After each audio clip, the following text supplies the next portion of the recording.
أستعيذ بالله من الشيطان الرجيم بسم الله الرحمن الرحيم. போன தடவை எதில் மாட்டோம் அதை படிங்க. 39வது சூரா அஜ்ஜுமர் 8வது ஆயத்துக்காக. சரி. இன்னும் மனிதனை ஏதேனும் ஒரு துன்பம் தீண்டுமானால் அவன் தன் இறைவன் பால் திரும்பி அவனை அழைக்கிறான். மனிதனுக்கு ஒரு துன்பம் தீண்டிவிட்டால் அல்லாஹ் சொல்லுகின்றான், அவன் தன் இறைவனின் பால் அழைக்கின்றான். காப்பாத்துங்க காப்பாத்துங்கன்னு அழைக்கின்றான். எந்த இறைவன் பாலம் அழைக்கின்றான்? எந்த இறைவன் அழைக்கின்றான்?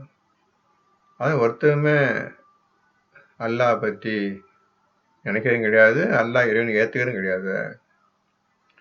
எப்படி அழைக்கிறான்? அவன் யார் அழைக்கிறான்? அல்லாஹ் தான் சொல்றான். இறைவன் திருப்பிடிங்க. இன்னும் மனிதனை ஏதேனும் ஒரு துன்பம் தீண்டுமானால் அவன் தன் இறைவன் பால் திரும்பி அவனை அழைக்கின்றான். சரி, இப்ப நான் கேட்ட கேள்வியே தான், யார அழைக்கின்றான்? எந்த இறைவனை அழைக்கின்றான்? எல்லா நபிமார்கள் வந்து சொன்னாங்க, இந்த இறைவனை இபாதத் செய்யுங்க, இந்த இறைவனை அஞ்சிக் கொள்ளுங்கன்னு சொல்றாங்க. யாருமே கேட்கல. இப்ப அல்லாஹ் சொல்லுகின்றான். இப்ப ரசூல் ஒருத்தனும் கேட்கல. இப்ப அல்லாஹ் சொல்லுகின்றான், அவனுக்கு ஒரு துன்பம் ஏற்பட்டால் உடனே இறைவன் பார்த்துட்டு இறைவனை அழைக்கிறான்னு சொல்லிட்டான். இந்த இறைவன் என்பது யார் யாரு எதையெல்லாம் வணங்கி கொண்டிருக்கின்றார்கள், அவர்கள் தெய்வங்களை ஆராதனையோ பூஜையோ செய்து கொண்டிருக்கின்றார்களோ அவர்களை அவன் அழைக்கின்றான். இறைவன்டா காமன் வேர்டு. தெய்வம்னு சொல்லுங்க, கடவுள்னு சொல்லுங்க, ஆண்டவன் சொல்லுங்க, இறைவன் சொல்லுங்க. இதான் அந்த பொதுவான பேர். ஆனால் ரப்புல் ஆலமீன், ஆலமீன்களுக்கெல்லாம் அகிலங்களுக்கெல்லாம் இறைவன் என்று அல்லாஹ் தன்னை பற்றி கூறுகின்றான். இப்போ யாரு இறைவன், யாரு கடவுள், யாரு தெய்வம் வாழ்ந்துருங்க, அது அப்புறம் பார்த்துக்கிறோம். இப்ப நமக்கு வேண்டியது இறைவன் என்றால் என்ன, கடவுள் என்றால் என்ன, தெய்வம் என்றால் என்ன, ஆண்டவன் என்றால் என்ன, காட் என்றால் என்ன? அதற்கு முதலில் அர்த்தமும் விளக்கமும் கிடைத்தால்தான் நீங்கள் இவன்தான் இறைவன் என்பதற்கு முடிவுக்கு வர முடியும். அது அல்ஹம்துலில்லாஹ், எல்லா புகழும் அல்லாஹுக்கே. நம்மளுக்கு அல்லாஹ் என்னன்னு தெரியாது. அவன்தான் அகிலங்களுக்கெல்லாம் ரப்புன்னு சொல்றோம். நம்மளுக்கு அல்லாவும் தெரியாது, ரப்புக்கு அர்த்தம் தெரியாது. அல்லாவுக்கு அர்த்தம் தெரியாது, ரப்பு இறைவனுக்கு அர்த்தம் தெரியாது. யார்கிட்டயாவது இந்த கேள்வி கேளுங்க. எந்த கேள்வி? என்ன இறைவன் சொல்றீங்கல்ல, என்ன அர்த்தம் சொல்லுங்க, விஷயம் என்ன, அது சப்ஜெக்ட் என்ன, இறைவன் என்ன, எதை குறிக்குது, எந்த விஷயத்தை குறிக்குது? யாருக்கு கேட்கல. நீ எந்த ஏபிசிடி எதை கல்ல வச்சுக்க, அதை பத்தி கேள்வி. இறைவன் என்ற வார்த்தைக்கு அர்த்தத்தையும் விளக்கத்தையும் சொல்லு, அதுக்கப்புறம் பார்க்கலாம். இதுதான் இறைவன், இதுதான் தெய்வம், இதுதான் கருணை, முடிவுக்கு வரலாம். பதில் பார்ப்போம். அப்போ நம்மளுக்கு இன்று வரை இந்த இறைவன் என்ற வார்த்தைக்கு அர்த்தமோ விளக்கமோ எதுவுமே தெரியாமல் ரப்பில்லாலுமே ரப்பில்லா சொல்லிட்டு இருக்கிறோம். பாத்தீங்களா, நம்ம செயல பாத்தீங்களா, நம்ம எந்த நிலையில் இருக்கிறோம் பாத்தீங்க, ஒன்னும் தெரியாம சொல்லிட்டு உட்காந்துருக்காரு. இதுக்கு எவன் அர்த்தம் கண்டுபிடிக்கிறது? இந்த இறைவன் வார்த்தைக்கு என்ன அர்த்தம், என்ன விளக்கம் என்று அறிந்து கொள்வதற்காகத்தான் ஈயாக்க நாபுது. உன்னை பற்றி விளங்கிக் கொள்வதில், புரிந்து கொள்வதில் நான் ஆபிதீன், இபாதத்தில் இருக்கின்றேன், இந்த விஷயத்தில் நான் முழுமையாக இருக்கின்றேன் என்று சொல்றதுதான் ஈயாக்க நாபுதுன்னு அர்த்தம். அதை முதலில் புரிந்து கொண்ட பிறகுதான் நீங்க அல்லாஹ் பற்றியும், இறைவன் பற்றியும், ரஹ்மானை பற்றி, ரஹீமை பற்றியும், மாலிக்கை பற்றியும் புரிந்து கொள்வீர்கள். இது யாராவது இன்னைக்கு வரையும் இந்த எடுப்பு எடுத்தீங்களா? என்னப்பா இறைவன் தான், அந்த விஷயம் என்ன? இவன் எப்படி இறைவன் ஆகின்றான்? எந்த விஷயங்களை கொண்டுள்ளவன் இறைவன் என்பவன், கடவுள் என்பவன்? இதுக்கு நீங்க இப்போ அர்த்தம் கண்டுபிடிக்கணும்ப்பா. இது இல்லாம என்னப்பா சும்மா என்னப்பா பிரயோஜனம்? ரப்பு ரப்பு என்னப்பா ரப்பு? ஒண்ணுமே தெரியாம சொல்லிட்டு என்ன பிரயோஜனம்? அவங்க எல்லாத்தையும் கேட்டுக்கொள்கின்றேன், பார்த்துக்கிறங்க. ஒரு வார்த்தை, முதல் வார்த்தை, முதல் ஆயத்துல அதுலயே அப்படி நிக்கிறோம், நிலைச்சிங்க, ஒன்னும் தேய்க்கிறோம். அதை விட்டுட்டு பின்ன போயிட்டு இருக்கிறோம். ஒன்னும் தெரியாம புரியாம போய் என்ன பிரயோஜனம்? என்ன பிரயோஜனம்? அந்த இபாதத்தை செய்யாதவங்க தான் சற்று முன்னு படிச்சீங்களா, 1000 பேர் ஓடினாங்கன்ட்டு. அந்த 1000 பேர் கூட்டம் இப்ப என்னன்னு தெரியாது, இறைவன் என்னன்னு தெரியாது, அவங்க தான் ஓடினாங்க. இபாதத்துல இருப்பவன் 4:64 பிரகாரம் 1-2 பேர் தான் அந்த செயலை செய்வார், அல்லாஹ் சொன்ன செயலை செய்வார்கள், மற்ற யாரும் செய்ய மாட்டார்கள். காரணம் இபாதத் என்னன்னு தெரியாது, அல்லாஹ் யாருன்னு தெரியாது. உண்மையிலே அல்லாஹ் காப்பாற்றுவானா காப்பாற்ற மாட்டான்னு விஷயம் தெரியாது. அப்படி காப்பாற்றுவானா காப்பாற்ற மாட்டான்னு தெரிவதற்கு தான் இபாதத் தேவை, நாபுது தேவை. உன்னையே நான் எப்படிப்பட்டவன் அறிந்து கொள்வதிலேயே நாங்கள் இருக்கின்றோம். நீ உண்மையானதானா என்று அறிந்து கொள்வதிலேயே நாங்கள் இருக்கின்றோம். ஈயாக்கனா, அதுக்காக ஒண்ணுமே உதவி தேடுகிறோம். இப்போ என்ன கேள்வி கேட்டா, அவனுக்கு துன்பம் ஏற்பட்டால் அவன் இறைவனை அழைக்கின்றான். அப்புறம் பின்னர் தன்னிடம் இருந்து ஓர் அருட்கொடையை அவனுக்கு அளித்தானானான். முன்னர் அவன் எதற்காக அவனை அழைத்து கொண்டிருந்தானோ அதை மறந்து விடுகிறான். கத்துன்னு கத்துறான்ப்பா, காப்பாத்து காப்பாத்து காப்பாத்துன்னு பொதுவா கத்துறான். இது கடவுளே, இது காப்பாத்து கத்துறங்க எல்லாம். அப்போ கடவுள் பேரெல்லாம் மறந்து போயிடுச்சு. வேற காப்பாத்துனா போதும், தப்பிச்சா போதும், அலறுறீங்க, ஓடுறீங்க, கப்பல்ல போயிட்டு இருக்கிறீங்க, புயல் பிடிச்சிருச்சு, புயல் அழிக்க ஆரம்பிச்சிருச்சு. என்ன செய்வீங்க சொல்லுங்க பாப்பா, என்ன செய்வீங்க? நீங்க வணங்கக்கூடிய எந்த விஷயமா இருந்தாலும் சரி, நீங்க வணங்கிட்டு இருக்கிறீங்களா, எல்லாரும் உலகம் பூரா வர்ஷிப் பண்றாங்களே, எதையெல்லாம் இறைவன் கடவுள் தெய்வம் என்று சொல்லிக் கொண்டிருக்கின்றீர்களே, அனைத்தும் காணா போயிடும், அனைத்தும் காணா போயிடும். ஒவ்வொரு கடவுளுக்கும் ஒரு பேர் வச்சுக்கிறீங்க. சரி, நீங்க இந்த சமயத்துல பேரை சொல்லி அழைப்பீங்க, உங்களுக்கு தெரியாது, உங்களுக்கு அது இறைவன் தெரியாது, உங்களுக்கு இறைவன் தெரியாது, இவன் தான் இறைவன் தெரியாது உங்களுக்கு. அப்ப என்ன செய்வீங்க?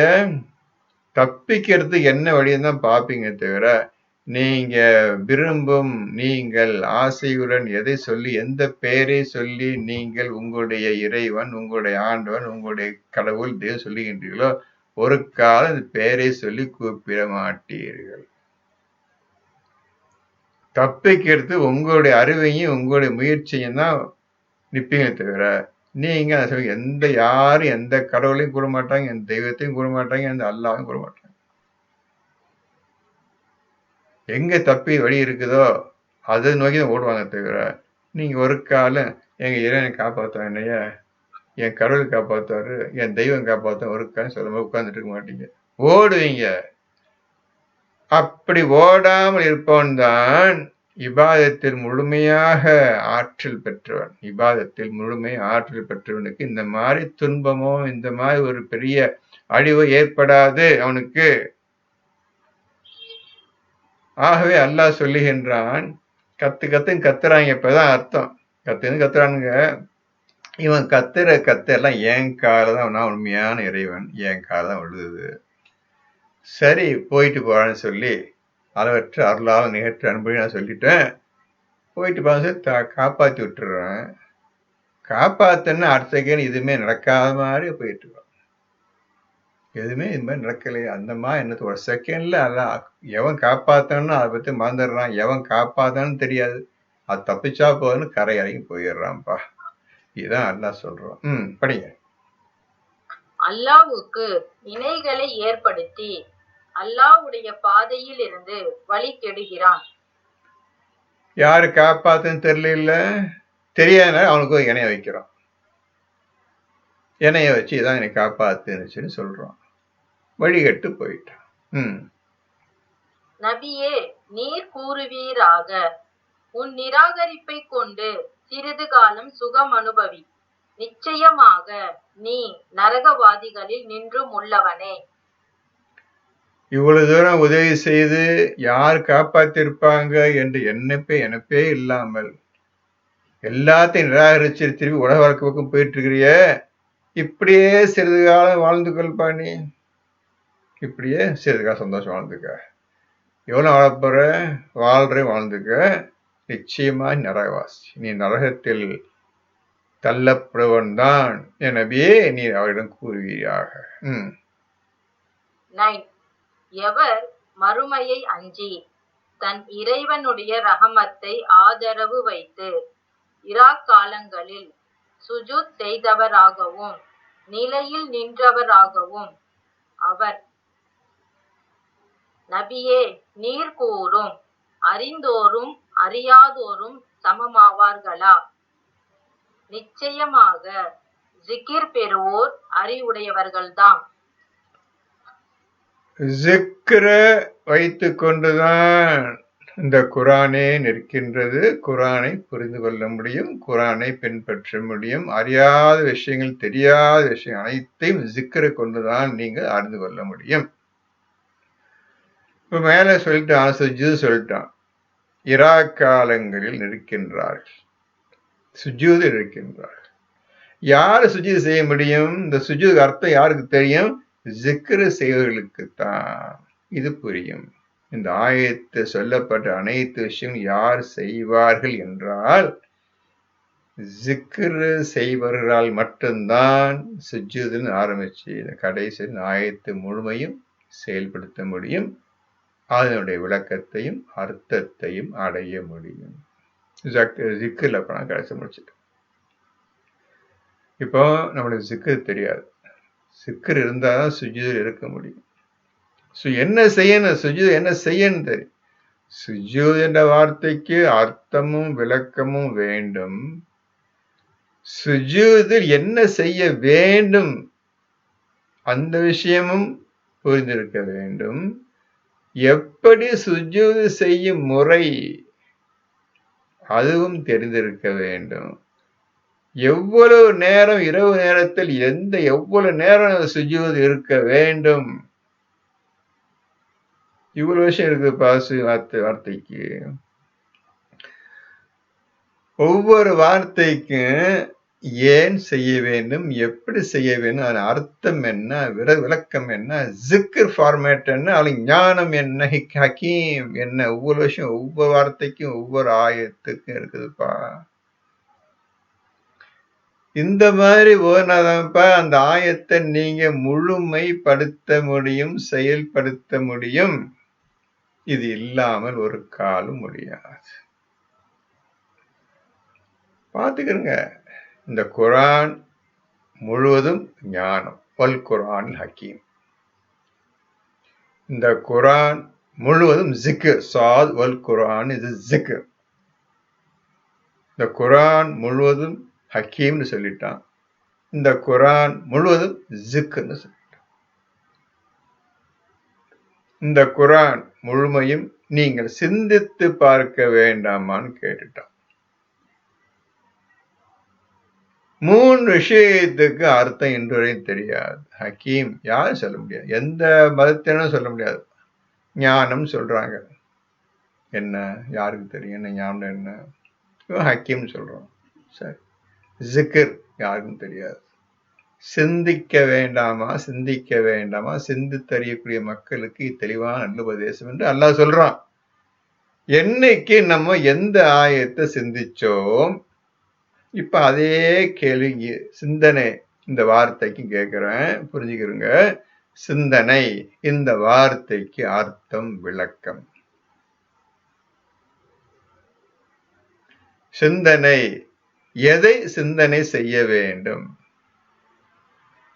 சிந்தனை எப்படி இந்த செயலை செய்வது, எப்படி செய்வது, சிந்தனையை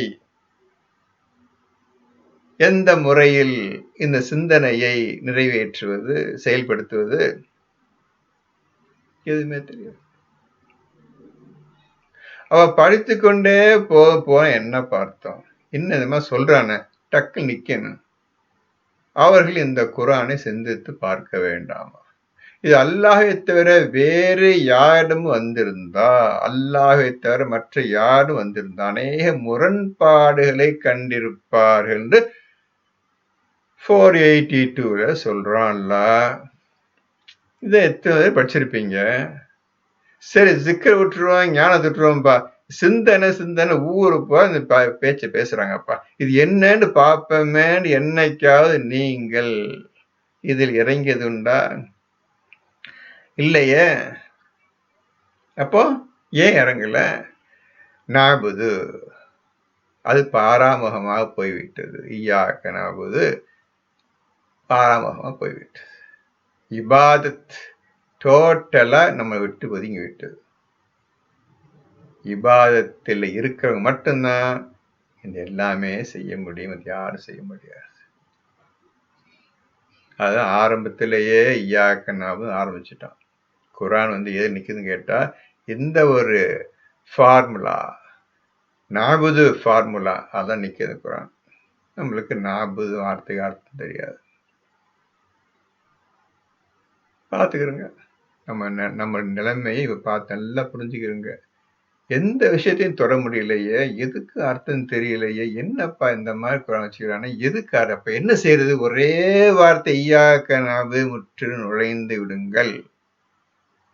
அதை நுழைவதற்கு, அதை செய்வதற்கு நீங்கள் உங்களை தூய்மையாக்கி கொள்ளுங்கள். தூய்மையானவர்களை தவிர தொடமாட்டார்கள் என்று அல்லாஹ் சொல்லிவிட்டான்.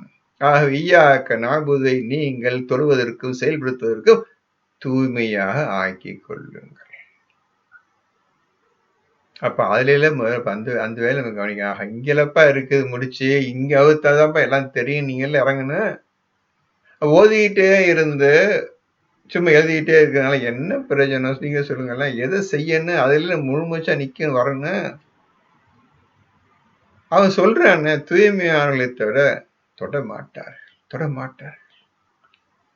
என்ன அர்த்தம்? புரியாது அர்த்தம், தெரியாது அர்த்தம், விளங்காதுன்னு அர்த்தம். தொடமாட்டார்கள். ஆக தொட்டுதான் படிக்கணும்னு சொல்றாதீங்க. புரியாது, விளங்காது, எந்த விஷயமே தெரியாம இருப்பீர்கள் இந்த தூய்மையாக ஆகாவிட்டால். அதுக்கப்புறம் தூய்மைனா என்ன? எதை நீங்க தூய்மை சொல்லுவீங்க? அல்லாஹ்வுடைய தூய்மையை எப்படி கண்டுபிடிப்பீங்க? தூய்மைன்னா என்ன? எதை சொல்ல போறீங்க? தூய்மைன்னு அர்த்தம் பார்ப்போம். யாராவது சொல்லுங்க, தூய்மைன்னா என்ன அர்த்தம்? அவன் சொல்லிட்டான மக்களை பார்த்து, தூய்மை லா யமஸ்ஸுஹு இல்லல் முத்தஹ்ஹரூன், தூய்மையானவர்களை தவிர இதனை தொடமாட்டார்கள். இன்னைக்கு வரை தொடாமல் இருப்பதற்கு காரணம் யாரும் தூய்மை அடையவில்லை என்று அர்த்தம். யாரும் தூய்மை அடையவில்லை என்று அர்த்தம். சரிதானே? என் சந்தேகம் இல்லை உங்களுக்கு. என்ன சொல்ல போறீங்க? நீங்க குர்ஆன் ஓதுற முறைய முதலில் முறைப்படி மாற்றிக்கொள்ளுங்கள். அல்லாஹ் சொல்லுகின்ற முறைப்படி மாற்றிக்கொள்ளுங்கள் ஓதுவதை. அதுக்கப்புறம்தான் நீங்க அல்லாஹ்வை பற்றி அஞ்சிக் கொண்ட முறைப்படி அஞ்சுவீர்கள். நாபுதில் முழுமையாக நுழைவீர்கள். மலக்களை இறக்காம வீட்டில் உங்கள் நோக்கி மலக்கள் வந்துவிட்டு சொல்லாமல் எப்படி நீங்கள் அல்லாஹ் அஞ்சுவீங்க? அல்லாஹ் சொல்றான நாபுதுவில் இருப்பவர்கள் தான் நாடியவர்களை அவர்களுக்கு எப்படி அஞ்சிக் கொள்ளக்கூடிய விதத்தை சொல்வதற்கு மலக்குகள் இல்லப்பா, மலக்குகள் மினிமம் 2 மலக்கு வர்றாங்கப்பா. மலக்கள் 3, 4, 10 எவ்வளவு வச்சுக்கிறீங்க, ஒரு மலக்கு கிடையாது, மினிமம் 2 மலக்குகள்னு சொல்லிட்டா. 2, 2க்கு மேல இவ்வளவு வர்றாங்கப்பா. ஒரு விஷயம் சொல்றது ஒரு மலக்கு பத்தாது, 2 மலக்கு, 2க்கு மேல வர்றாங்க, ஒண்ணு பேசுறாங்க. இந்த மாதிரி இதான் பயப்படுறது, இதான் அல்லாஹ் பயப்படுறது சொல்லி தர்றாங்க. அந்த பாக்கியத்தை நாம் அடையாமல் குர்ஆனை தொட முடியாது. அந்த பாக்கியத்தை அடைவதற்கு நீ தூய்மையா இருந்தாதான், தூய்மையான இறைவனிடமிருந்து உனக்கு அந்த தூய்மையான மலக்குகள், தூய்மையான வாசகத்தை, தூய்மையான விஷயங்களை வஹீ கொண்டு அறிவிப்பு. அவ்வளவு தூய்மையிலேயே நிற்குது, தூய்மையிலேயே நிற்குது. நீ தூய்மை, மலக்கள் தூய்மையானவர்கள், அல்லாஹ்வுடைய வாக்கு தூய்மையானது, தூய்மையான இறைவனிடமிருந்து உங்களுக்கு செய்தி வருகின்றது. இந்த மாதிரி நடந்துக்கொள், இந்த மாதிரி நடந்துக்கொள். இப்ப என்ன சொல்ல போறீங்க? படிங்க, அடுத்து படிங்க. 10. நபியே, நீர் கூறும், நம்பிக்கை கொண்ட நாபுதுவில் இருப்பவர்களே, உங்களுடைய இறைவனுக்கு தக்வாவுடன் இருங்கள். நம்பிக்கை கொண்டவர்கள் ஈமான் கொள்ள வேண்டும். ஈமான் தான், அல்லாஹ் தான் உங்களுடைய இருதயத்தில் ஈமானை எழுதக்கூடியவன். அதுக்கப்புறம் என்ன சொல்றான் ஆண்டவன்? நாபுதில் இருப்பவர், இபாதத்தில், ஒண்ணு கஷ்டமா இருந்தா இபாதத்து எழுதிக்க, நாபுத் அடிச்சுட்டு இபாதத்தில் இருப்பவர்கள் ஈஸியா படிக்கலாம். இபாதத்தில் இருப்பவர்கள் போடுங்க. அவர்கள் தக்குவா படி. அந்த ஆயத்தை படிங்க. இப்போ அந்த ஆயத்தை, நம்பிக்கை கொண்ட இபாதத்தில் இருப்பவர்கள், இப்படி படிச்சு எழுதிக்கிறப்ப, இப்படி படி எழுதிருங்க. நம்பிக்கை கொண்டு இபாதத்தில் இருப்பவர்களை உங்களுடைய இறைவனுக்கு தக்வாவுடன் இருங்கள். உங்களுடைய இறைவனுக்கு தக்வாவுடன் இருங்கள். நம்பிக்கை கொண்டிருக்க வேண்டும், இபாதத்தில் இருக்க வேண்டும். அவர்களுக்கு என்ன சொல்ற ஆண்டவன்? உங்களுடைய இறைவனுக்கு தக்வாவுடன் இருங்கள். இப்ப தக்குவா, இப்படி உள்ளவங்களுக்கு தான் மலக்கள் இறங்கி தக்குவா என்றால் என்ன, எப்படி அஞ்சி கொள்ளக்கூடிய முறை என்ன சொல்லி தருவாங்க. இப்ப எல்லாம் சேர்ந்துச்சு, ஒரே இதுல சேர்ந்துச்சு பாரலாம். ஈமான் கொள்ள வேண்டும், இபாதத்தில் முழுமையாக இருக்க வேண்டும், ஒழுங்காக பேணி காத்து கொள்ள வேண்டும். இபாதத் இருக்கும் பொழுது அப்பேற்பட்ட இபாதத் இருப்பவர்களுக்கு மலக்கள் எப்படி நீங்க அஞ்சி கொள்ள வேண்டும், தக்குவாவுடைய எப்படி ஆக வேண்டும் சொல்லி தருகின்றார்கள். அப்படியே அஞ்சி கொள்ளுங்க, அல்லாஹ்வுக்கு தக்குவாவுடன் இருங்கள். இதுக்கு பக்கத்துல 16 எழுதிக்கிறங்க. இந்த ஆயத்து பக்கத்துல 16:2 எழுதிக்கிறங்க. 3ல 102 இந்த ஆயத்து பக்கத்துல எழுதிக்கிறங்க. அப்பதான் நினைவு என்ன விஷயம் இருக்குது, நம்ம என்ன செஞ்சிட்டு இருக்கோம். படிங்க, அடுத்து படிங்க. இவ்வுலகில் அழகாய் நன்மை செய்தோருக்கு அழகிய நன்மையே கிடைக்கும். அல்லாஹ்வுடைய பூமி விசாலமானது. பொறுமை உள்ளவர்கள் தங்கள் கூலியை நிச்சயமாக கணக்கின்றி பெறுவார்கள். பொறுமை உடையவர்கள் தங்கள் கூலியை நிச்சயமாக கணக்கின்றியே, கணக்கே கிடையாது, அள்ளி அள்ளி தர்றேன்னு சொல்றாங்க. அள்ளி அள்ளி தர்றேன்னு சொல்றான், கணக்கின்றே பெறுவார்கள். பொறுமை, இந்த பொறுமையை நீங்கள் அல்லாஹ்விடமிருந்து கற்றுக்கொள்ள வேண்டும். பொறுமை, பொறுமையாளர்கள் அல்லாஹ் இருக்கின்றான். இன்னல்லாஹ மஅஸ்ஸாபிரீன், நீர் பொறுமையுடன் இருப்பீராக. எனினும் அல்லாஹ்வின் உதவி இல்லாமல் நீர் பொறுமையாக இருக்க முடியாது. ரசூலுக்கு சொல்லுகின்றான். அந்த பொறுமையை நீங்க அல்லாஹ்விடமிருந்து கற்றுக்கொண்டால்தான் பொறுமையாக இருப்பீர்கள். இல்ல முடியாது. பொறுமையை கடைபிடிப்பீர்கள், இல்லாவிட்ட முடியாது. இது அல்லாஹ் சொல்லி தரணும். தக்குவாவையும் அல்லாஹ் எப்படி பயப்படணும் அல்லாஹ் சொல்லி தரணும். பொறுமையும் அல்லாஹ் சொல்லித் தர வேண்டும்.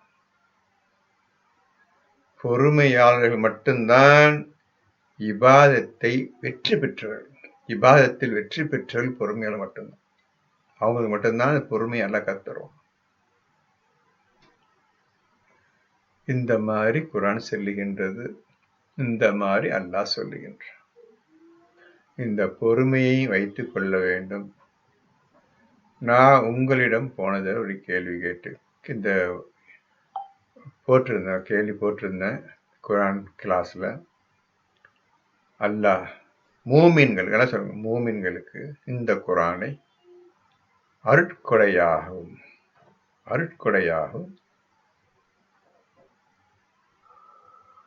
மேலும் என்ன சொல்லுகின்றான், நிவாரணம் அருமருந்தாகும் அருளியுள்ளோம்.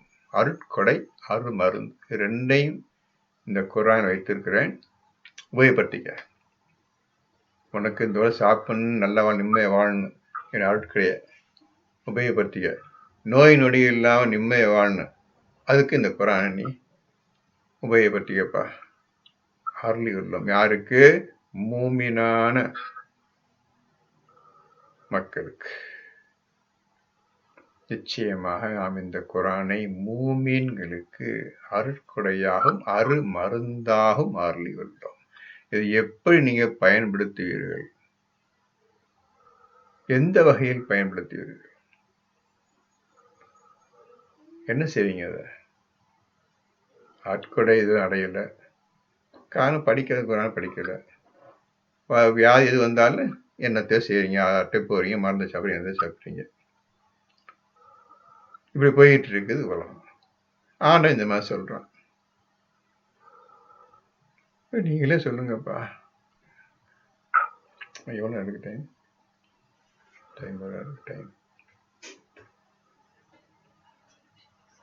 இப்போ இந்த அருட்கொடை அருமருந்து ரெண்டு தான் ஒவ்வொரு மனிதனுக்கும் தேவை.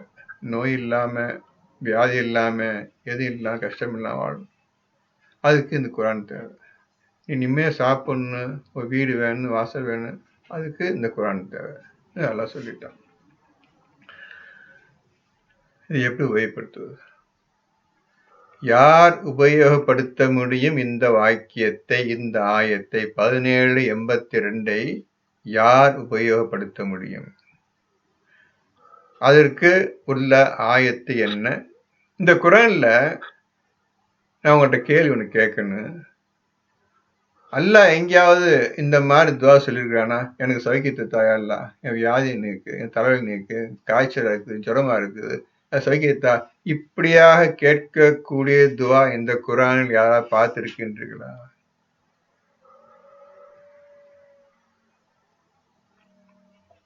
இந்த மாதிரி எல்லாம் கேட்க சொல்றானா? சொல்லுங்க.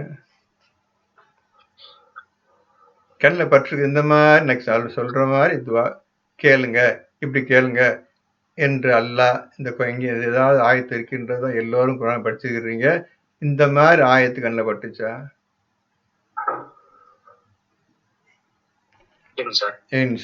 இல்ல, கொஞ்சம் யோசிச்சு பய சொல்லுங்க. குர்ஆன் படிக்க வேண்டிய முறையை தான். என்ன தம்பி? அய்யூப் நபியோட பிரார்த்தனையில துன்பம் தீண்டி இருக்கிறது, இரக்கம் காட்டுவோர்கள் எல்லாம் நீயே மிக்க இரக்கமுடையவனாக இருக்கின்றான் இருக்கு. அய்யூப் நபி சரியா? அய்யூப் நபி அவங்க கேட்கறாங்க, அல்லாஹ் கேட்க சொல்லி கேட்கல, சரியா?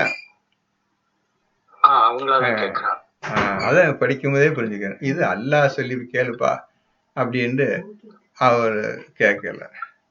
இந்த மாதிரி சொல்றாங்க, அவங்களே சொன்ன விஷயம். அய்யூப் நபியே இந்த மாதிரி துவா கேளுங்கன்னு சொல்றாங்க, அப்படி இல்லையில? அதை திருப்பி ஒழுங்கா பார்த்துருங்க, ஏதோ படிச்சிருப்பீங்க, கொஞ்சம் யோசிப்பாங்க. இந்த மாதிரி வார்த்தை அல்லாஹ் கேட்க சொல்லிருக்கானா? உடம்பு சரியில்லை, என்ன துவா கேளுங்க அப்படின்னு அல்லாஹ் எங்க சொல்லிருக்கானா குர்ஆன்ல? இதுதான் நீங்க என்ன சொல்ற? அந்த மாதிரி எதுவும் வசனம் இல்ல. அப்ப என்ன காரணம் இருக்கு? இப்பதான் குர்ஆன் சிந்திக்க வேண்டிய காரணம் இப்பதான் இருக்குது. என்ன காரணம் இருக்கு அதுல? சும்மா எடுத்தப்ப சொல்லி ஆண்டவன் சண்டைக்கு போறாங்க, பாதங்களை உறுதிப்படுத்துவாயாக, பொறுமை தந்தருவாயா, எதிர் வெற்றி தந்துருவா, இப்படிதான் துவா கேட்டுக்கிறாங்க எல்லாம். அதை நீங்க பார்த்திருப்பீங்க. நல்லா யோசிக்கணும். நீ சாதாரண விஷயம் கிடையாது. எப்படி எந்த விஷயம் ஒண்ணுமே சொல்லாம, உனக்கு உடம்பு சரியில்லையா, அது இல்லை, எதை பத்தி இல்லை, இது இப்படிக்கு துவா கேளு, இந்த மாதிரி வியாதிக்கு இந்த மாதிரி துவா கேளு, இது நான் 10 தடவை போகுது, இது 100 தடவை போகுது, 3 தடவை போகுதுன்னு சொல்றாங்கல்ல. இந்த பேச்சே இஸ்லாத்தை கிடாக்குறாங்க கிடையாது. இப்ப நீங்க சொன்னீங்க அந்த மாதிரி வார்த்தை கண்ணில் படலன்னு சொன்னீங்க. ஒண்ணு நல்லா பாத்துக்கிறங்க, பார்த்துக்கிட்டு ஒழுங்கா எல்லாத்துக்கும் போய் சொல்லுங்க தப்பா. இத்துடன் இந்த குரான் பயான் நிறுத்திக் கொள்கின்றேன். பேசினில்லாய் அடுத்த என்ன சொல்றீங்க? யார் சொல்றீங்க? இப்ராஹிம் நபி பிரார்த்தனை பண்றாரு இல்லையா, நோயற்ற காலத்துல நீயே குணப்படுத்து. ஆமா இப்ராஹிம் சொல்றாங்க, உண்ணவும் தருகின்றான், பருகவும் தருகின்றான், நோயற்ற சமயத்தில் அவனே சுகப்படுத்துகிறான். இதான் சொல்றீங்க. இப்ராஹிம் நபி சொல்றாங்க, மக்களை பார்த்து சொல்றாங்க, அவனே உண்ணவும் தருகின்றான், பருகவும் தருகின்றான், நோயற்ற சமயத்தில் அவனே எனக்கு சுகப்படுத்துகிறான் அப்படின்னு அவங்க இப்ராஹிம் நபி சொல்றாங்க, மக்களை பார்த்து சொல்றாங்க. அல்லாஹ் இந்த மாதிரி சொல்லுங்கன்னு சொல்லல, அல்லாஹ் சொல்ல சொல்லல, அவங்களே சொல்றாங்க. சரியா சொன்ன புரிஞ்சுட்டீங்களா? இப்ப சொன்ன புரிஞ்சுக்கிட்டீங்களா? அல்ல அத ஓதுங்க, கவனிங்க. இது அல்லாஹ் சொல்லி சொன்னாங்களா? அய்யூப் நபி ரப்பஹு அன்னி மஸ்ஸனிய துர்ரு வான்த அர்ஹமர் ராஹிமீன், நிச்சயமா எனக்கு துன்பம் தீண்டி கொண்டது, கஷ்டம் பிடித்து கொண்டது, நீ கிருபை செய்யலாம், நீ கிருபையா இருக்கின்றான்னு சொல்லி அய்யூப் நபியே கேட்டாங்க. தாங்க முடியாத கஷ்டம் வந்துருச்சு, ஒரு படிமை பார்த்த முடியல, கேட்கணும்னு சொல்லிட்டாங்க. ஷைத்தான் எனக்கு துன்பத்தையும் கவலையும் கொடுத்து விட்டான் அப்படின்னு அய்யூப் நபி உண்மை எடுத்து சொல்றாங்க. இது அவங்கள வாயிலே வந்து கஷ்டம் தாங்க முடியாம வந்து இருந்தாலும் சொல்லி தேவையில்லை, இருந்தாலும் சொன்ன அடுத்த செகண்டே சகிக்கப்பட்டு. அதனால இப்போ இந்த கேள்வி, ஏன் அல்லாஹ் இந்த மாதிரி துவா கேளுங்கன்னு சொல்லல மக்களிடம், என்ன காரணம்? இத முக்கியமான கேட்ட சாதாரண விஷயம் கிடையாது அது. இப்ப நீங்க சிந்திச்சு ஒழுங்கா ஓதணும், ஒழுங்கா ஓதி இதுக்கு பதில் சொல்லுங்க. பிஸ்மில்லாஹ் அடுத்த வாரம் மேற்கொண்டு கவனிப்போம். அதுவரை பொறுத்துங்க. அல்ஹம்துலில்லாஹி ரப்பில் ஆலமீன்.